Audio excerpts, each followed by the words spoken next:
नमस्कार, आप देख रहे हैं दिल्ली तक। मैं हूं आपके साथ अनुराधा तंवर। अब लोकसभा चुनावों में ज्यादा वक्त नहीं बचा है और ये बात तमाम राजनीतिक दल समझ रहे हैं।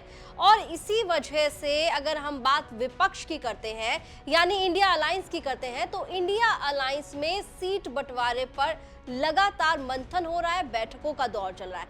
अब खबर यह है कि आम आदमी पार्टी और कांग्रेस दोनों एक बार फिर से सीट बंटवारे को लेकर फाइनल फैसला लेने की तैयारी में है। अब से पहले कई बैठकें हो चुकी हैं, लेकिन अब फाइनल मीटिंग होने वाली है आम आदमी पार्टी और कांग्रेस के बीच। सूत्रों से मिली जानकारी के अनुसार ये कहा जा रहा है कि अगले 4 दिन के भीतर आम आदमी पार्टी और कांग्रेस दोनों मिलकर सीट बंटवारे पर फैसला ले लेंगे, मोहर लगा देंगे कि कौन कितनी सीटों पर कहां लड़ेगा। तो आपको बता दें कि सीट बंटवारे को लेकर आम आदमी पार्टी और कांग्रेस पार्टी में मंथन जारी है। अब तक 2 बैठक हो चुकी हैं। जरा सिलसिलेवार तरीके से आपको बताते हैं कि अब तक सीट शेयरिंग को लेकर आम आदमी पार्टी और कांग्रेस के बीच क्या कुछ हुआ है। लोकसभा चुनाव में आप कांग्रेस इंडिया गठबंधन में शामिल हैं और कई राज्यों में ये दोनों दल साथ में चुनाव लड़ने की तैयारी कर रहे हैं। अब सूत्रों के हवाले से जानकारी है कि इसी सप्ताह में आम आदमी पार्टी और कांग्रेस सीट बंटवारे को लेकर तीसरी बैठक करने जा रहे हैं। इससे पहले कांग्रेस अलायंस कमेटी के अध्यक्ष मुकुल वासनिक के आवास पर सीट बंटवारे को लेकर आप कांग्रेस के बीच 2 बैठकें हो चुकी हैं।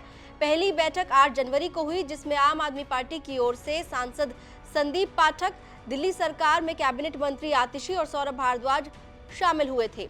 दूसरी बैठक 12 जनवरी को हुई, जिसमें आम आदमी पार्टी की ओर से सांसद राघव चड्ढा, सांसद संदीप पाठक, दिल्ली सरकार में कैबिनेट मंत्री आतिशी और सौरभ भारद्वाज शामिल हुए थे। दोनों बैठकों के बाद ये कहा गया कि काफी अच्छी सकारात्मक बातचीत हुई है।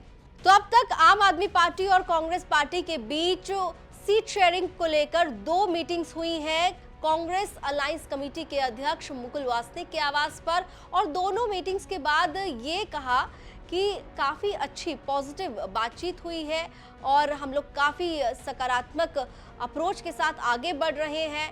प्रस्ताव जो है दोनों दलों ने एक दूसरे के सामने रखे हैं। टॉप लीडरशिप के साथ इन प्रस्तावों को लेकर बातचीत हुई है। लेकिन जब दूसरी बैठक हुई उसके बाद सलमान खुर्शीद और राघव चड्ढा के स्टेटमेंट आए और दोनों के स्टेटमेंट में बड़ी ही पॉजिटिव तरीके से बातचीत हुई है, ये बात कही गई है। सुनिए सलमान खुर्शीद और राघव चड्ढा ने क्या कुछ कहा था। पंजाब का भी हमें सिग्नल नहीं मिला, दिल्ली में हमारी बात हुई, बहुत अच्छी बातचीत हुई और हमें पूरी उम्मीद है कि बहुत जल्द दिल्ली के लिए हम एक आपस में समझौता तैयार करके अपनी लीडरशिप सामने रख पाएंगे।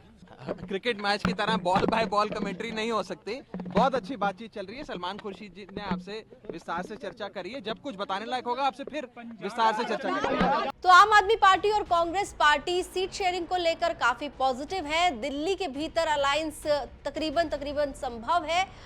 ये कहा जा रहा है कि 4 सीट पर हो सकता है कि आम आदमी पार्टी चुनाव लड़े, 3 पर कांग्रेस लड़े। हालांकि अभी तक औपचारिक ऐलान का इंतजार किया जा रहा है। इसके अलावा गोवा, गुजरात में भी सीट शेयरिंग को लेकर बातचीत की बात जो है वो कही जा रही है सूत्रों के हवाले से। लेकिन पंजाब को लेकर आपको बता दें कि बार-बार ये बयान सामने आ रहे हैं कि पंजाब में दोनों दल यानी कि आम आदमी पार्टी और कांग्रेस अलायंस नहीं करना चाहते हैं, अलायंस के मूड में नहीं है और अकेले दम पर चुनाव लड़ना चाहते हैं। और अब भगवंत मान, आम आदमी पार्टी के बड़े नेता और पंजाब के मुख्यमंत्री, उन्होंने कह दिया है कि पंजाब की 13 सीटें वो जीत सकते हैं। मतलब साफ इशारा कि पंजाब के भीतर जो 13 लोकसभा सीटें हैं वहां पर आम आदमी पार्टी पूरे दमखम के साथ अकेले चुनाव लड़ने की तैयारी कर रही है।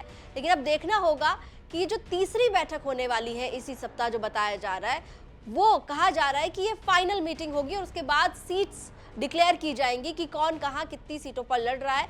तो ये कब तक होती है फाइनल मीटिंग, बताया यही जा रहा है कि इसी सप्ताह होगी, लेकिन तारीख का ऐलान अभी तक नहीं हुआ है। फिलहाल देखना होगा कि इस पूरी खबर को लेकर अब क्या नया अपडेट सामने आएगा। जैसे ही तारीख की जानकारी मिलेगी, कुछ और अपडेट होगी, वो भी आपको बताया जाएगा। दिल्ली से जुड़ी हुई तमाम खबरों के लिए आप देखते रहिए दिल्ली तक।